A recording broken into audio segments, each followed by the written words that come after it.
Assalamualaikum warahmatullahi wabarakatuh. Kali ini kita akan belajar ekologi untuk kelas 10, atau kita kenal dengan konsep ekosistem pada bab 9. Oke, sebelum itu kita harus tahu ekologi itu seperti apa ya. Yuk, mari kita bahas sama-sama di sini.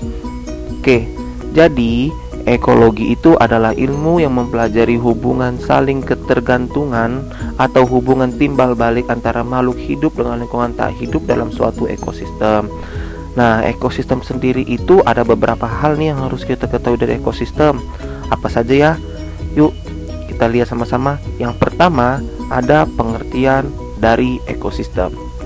Yang kedua, apa saja komponen-komponen dari ekosistem. Yang ketiga, bagaimana interaksi antara komponen-komponen dari ekosistem. Kemudian, bagaimana aliran energi pada ekosistem.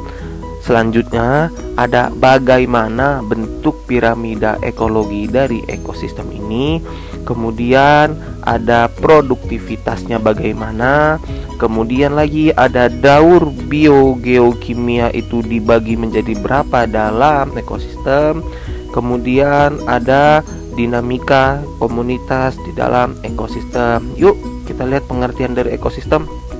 Jadi ekosistem itu sendiri adalah suatu sistem di mana terjadi hubungan saling ketergantungan antar komponen-komponen di dalamnya, baik yang berupa makhluk hidup maupun makhluk yang tidak hidup. Nah, ekosistem sendiri itu ada dua nih contohnya. Yang pertama, sawah itu adalah ekosistem buatan. Kemudian ada savana, itu salah satu dari ekosistem alami. Kemudian kita lihat nih komponen-komponen dari ekosistem itu ada apa saja ya. Yuk, komponen-komponen ekosistem itu ada dua macam. Yang pertama yaitu abiotik atau suka kita kenal dengan yang tidak hidup, dan biotik yang sering kita kenal yaitu yang hidup.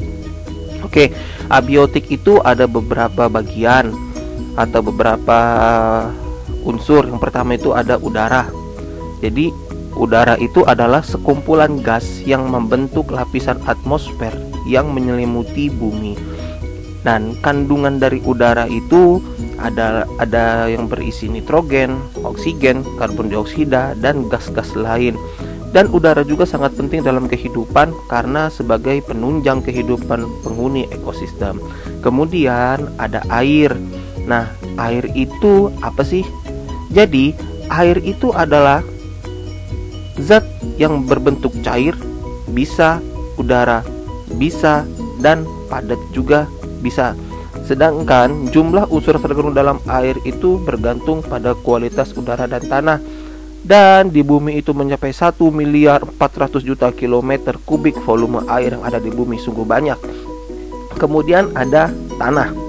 Tanah itu sendiri terbentuk karena proses destruktif atau suka kita kenal itu pelapukan pada batuan dan pembusukan senyawa organik, kemudian dan sintesis yaitu pembentukan mineral.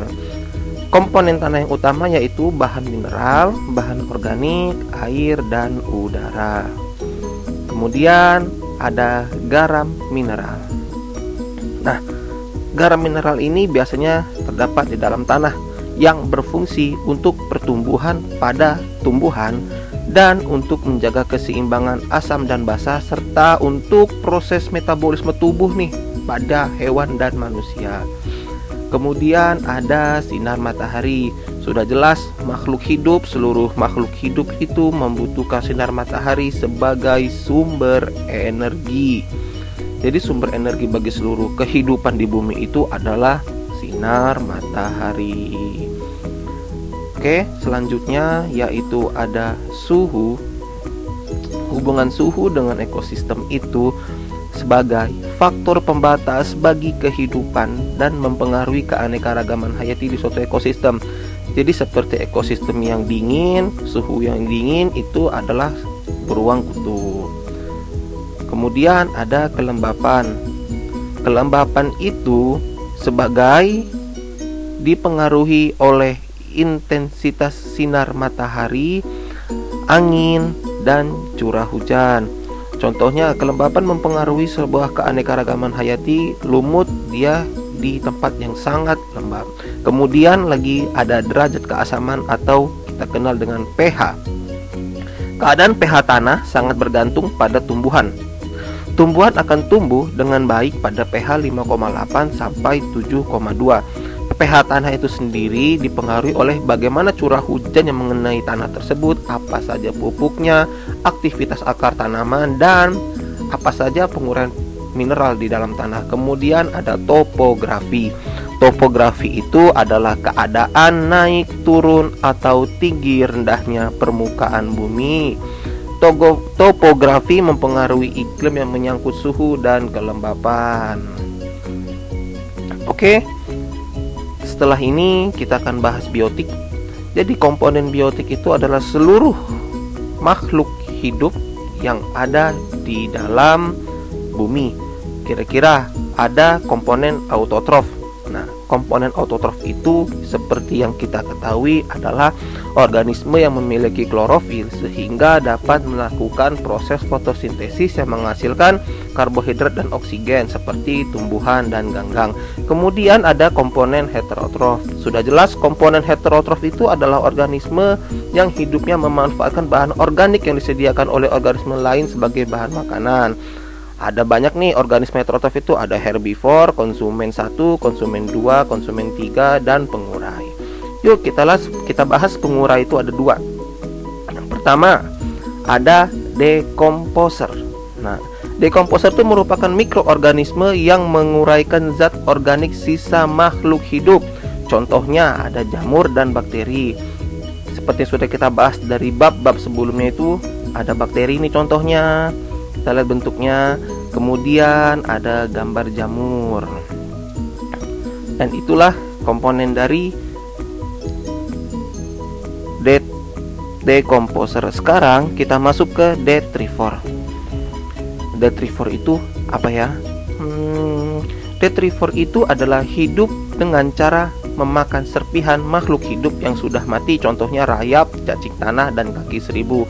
Rayap seperti yang kita ketahui dia memakan kayu yang berasal dari tumbuhan yang sudah mati, dan cacing tanah yang biasa memakan organisme yang sudah mati. Oke. Dari sini kita bisa mengetahui bagaimana komponen biotik dari ekosistem. Dan di sini kita lihat ada aliran energi dan rantai makanan. Kita lihat dari sini ada konsumen 1, konsumen 2, konsumen 3, dan produsen sebagai tumbuhan berklorofilnya. Itu bisa kita lihat di mana tumbuhan yang mati dan hewan yang mati itu akan menghasilkan sampah organik dari tumbuhan dan hewan mati. Kemudian akan busuk oleh mikroba tanah yang tadi kita bahas, yang kemudian akan menjadi humus. Kemudian itu akan memineralisasinya lagi untuk menjadi tanah yang subur. Oke, setelah ini kita ada kuis bio dan harus dikerjakan ya. Oke, kuis bionya itu adalah hanya 1 soal dan esai, pastinya harus dijelaskan secara mantap. Itu ada tumbuhan kantung semar yang dimana mampu mencerna serangga dengan enzimnya.